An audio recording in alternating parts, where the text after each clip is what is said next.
Hello, my name's Frank Woodley, and it's been great to be back on Good News Week. I'm really pleased that it's come back, and because I did a few shows on the original version, and so it's good to be involved in the new one as well. They're pretty much the same. I mean, I think the only difference is probably, this time Paul's got a toupee. I mean, other than that, I think it's basically the same format, and it's a great toupee too. So you really can't tell. If you catch him leaving the studio on a gusty day, it's a little bit which is entertainment for me. But it does make it easier for him to get home if he's got a backwind. What do you call that? What is it? Tailwind. Thanks, Maria. Not so good if he's going into the wind.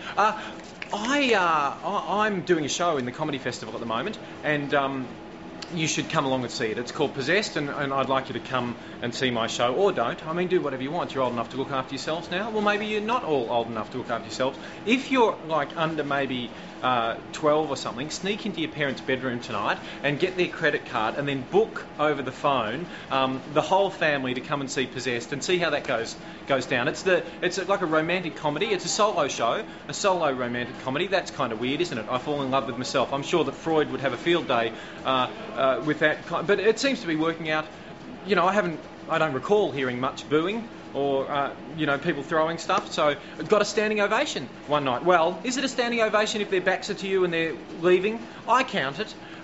It's got a supernatural theme with the whole ghost possessing me, and I based that on a true story. Well, not completely a true story, but I mean, I have had some experience with the supernatural. Like once I was in a room and there were objects floating all around the room. I mean, they were helium balloons, sure, so it maybe wasn't quite as fascinating as it could have been, but nevertheless, come and see my show, or don't. Do whatever you want, but keep watching Good News Week and try to catch Paul leaving the studio.